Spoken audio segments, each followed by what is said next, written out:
Bom dia, meu nome é Guilherme, sou da turma M4 e hoje vou apresentar um trabalho sobre sensores de força. Ele está dividido em 4 tópicos principais, sendo eles objetivo, introdução, desenvolvimento e conclusão. Os objetivos desse trabalho consistem em desenvolver uma apresentação que explique um pouco o funcionamento, o uso e tipos de sensores de força.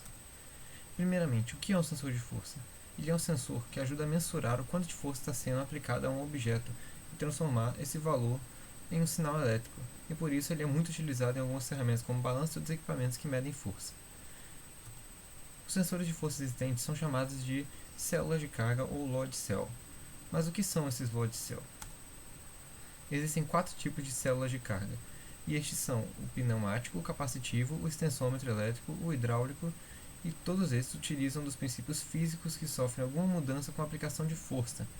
Agora vamos explicar mais detalhadamente o funcionamento de todos esses load cells. Por ser pneumático, sabemos que vai lidar com a pressão do ar. Uma célula de carga pneumática consiste em um diafragma elástico que é fixado a uma superfície de plataforma onde o peso será medido. Haverá um regulador de ar que limitará o fluxo de pressão de ar para o sistema em um manômetro. Assim, quando o objeto é colocado em uma célula de carga pneumática, ele usa o ar ou gás pressurizado para equilibrar o peso do objeto. O ar necessário para equilibrar o peso do objeto determinará o peso do objeto. Um medidor de pressão pode converter a leitura de pressão do ar em um sinal elétrico. As células de carga capacitivas funcionam com base no princípio da capacitância, que é a capacidade de um sistema de armazenar uma carga. Essa célula de carga é composta por 2 placas planas paralelas umas às outras. As placas terão uma corrente aplicada a elas e uma vez que a carga está estável, ela é armazenada entre as placas. A quantidade de carga armazenada, a capacitância, depende do tamanho da lacuna entre as placas. Quando uma carga é colocada na placa, a folga diminui, dando-nos uma mudança na capacitância que pode ser calculada em peso. Agora, o estilo mais popular de célula de carga, a célula de carga de medidor de tensão, é um transdutor que muda na resistência quando sob uma tensão ou tensão.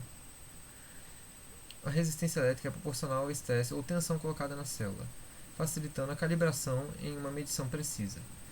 A resistência elétrica do medidor de tensão linear, portanto, pode ser convertida em uma força e depois em um peso, se necessário.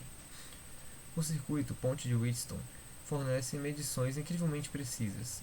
Os medidores de tensão que estão na ponte de Wheatstone são colados em uma viga que deforma quando o peso é aplicado. A palavra hidráulica deve nos informar que esse sensor funcionará com fluido, seja água ou óleo. Essas células de carga são semelhantes às células de carga pneumáticas, mas em vez de ar, elas usam um líquido pressurizado. Quando uma célula de carga é colocada na plataforma de carga, o pistão aplica uma pressão ao líquido contido dentro dela. O aumento da pressão do líquido é proporcional à força ou peso aplicado.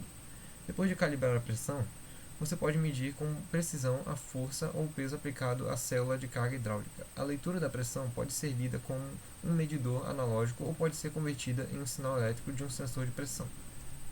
Assim, concluímos que esse tipo de sensor é extremamente importante no dia a dia e na manutenção da vida na Terra, pois uma série de equipamentos como balanças e processos que necessitam de medição de força residencialmente e industrialmente necessitam do uso deles para funcionar corretamente. Sem contar o simples uso da maioria deles e o funcionamento, que assim como nos outros sensores, intriga de forma incrível os estudantes dessa área.